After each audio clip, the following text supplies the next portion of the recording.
السلام علیکم ورحمۃ اللہ وبرکاتہ۔ الحمدللہ رب العالمین، اللہم صل علی سیدنا محمد وعلی آلہ وسلم۔ دین و دنیا چینل کے سامعین کو خوش آمدید۔ آگے بڑھنے سے پہلے ہمارے یوٹیوب چینل کو سبسکرائب کریں اور ہماری ویڈیوز کو صدقہ جاریہ سمجھ کر شیئر کریں۔ آج کا موضوع ہے اسلام کی تبلیغ اور کڑی آزمائش۔ اس واقعے کو سمجھنے کے لیے سیرت النبی صلی اللہ علیہ وآلہ وسلم کی پہلی قسط ملاحظہ فرمائیے۔ بنو تمیم کے لوگ پھر حضرت ابو بکر صدیق رضی اللہ عنہ کے پاس آئے۔ انہوں نے اور حضرت ابو بکر رضی اللہ عنہ کے والد نے ان سے بار بار بات کرنے کی کوشش کی، لیکن آپ بالکل بے ہوش تھے۔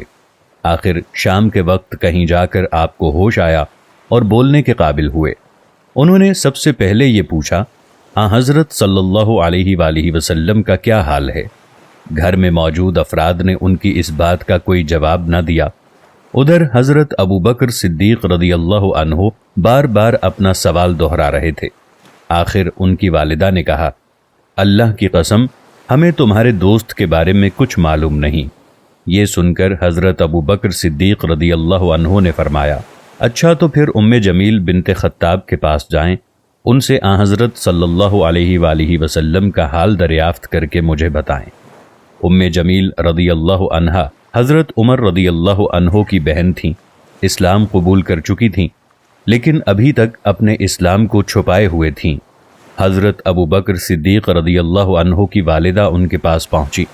انہوں نے ام جمیل رضی اللہ عنہا سے کہا، ابو بکر محمد بن عبداللہ کی خیریت پوچھتے ہیں۔ ام جمیل رضی اللہ عنہا چونکہ اپنے بھائی حضرت عمر رضی اللہ عنہ سے ڈرتی تھیں، وہ ابھی تک ایمان نہیں لائے تھے، اس لیے انہوں نے کہا، میں نہیں جانتی۔ ساتھ ہی وہ بولیں، کیا آپ مجھے اپنے ساتھ لے جانا چاہتی ہیں؟ حضرت ابو بکر صدیق رضی اللہ عنہ کی والدہ نے فوراً کہا، ہاں۔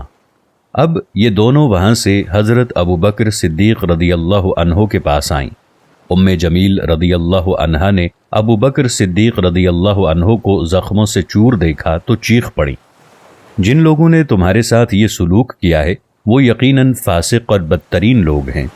مجھے یقین ہے اللہ تعالیٰ ان سے آپ کا بدلہ لے گا۔ حضرت ابو بکر صدیق رضی اللہ عنہ نے کہا، رسول اللہ صلی اللہ علیہ وآلہ وسلم کا کیا حال ہے؟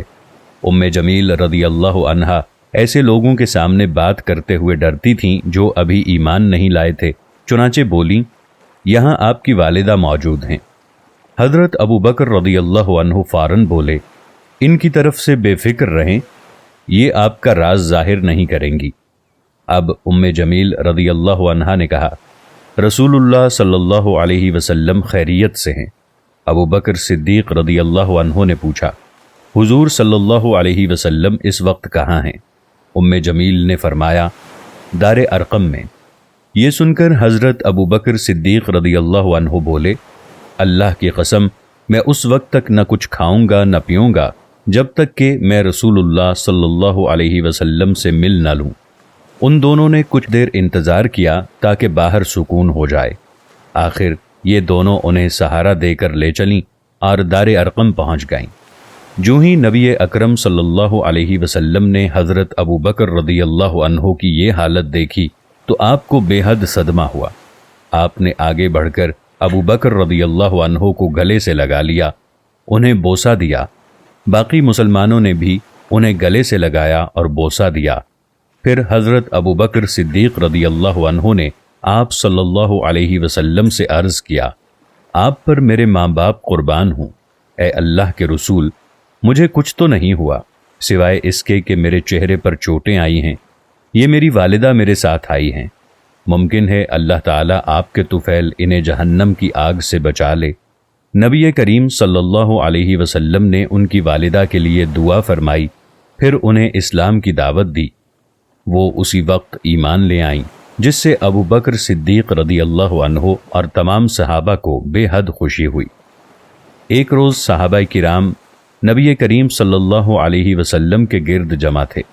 ایسے میں کسی نے کہا، اللہ کی قسم قریش نے آج تک نبی کریم صلی اللہ علیہ وسلم کے علاوہ کسی اور کی زبان سے بلند آواز میں قرآن نہیں سنا، اس لیے تم میں سے کون ہے جو ان کے سامنے بلند آواز میں قرآن پڑھے۔ یہ سن کر حضرت عبداللہ بن مسعود رضی اللہ عنہ بول اٹھے، میں ان کے سامنے بلند آواز سے قرآن پڑھوں گا۔ مزید سننے کے لیے اس ویڈیو پر کلک کریں۔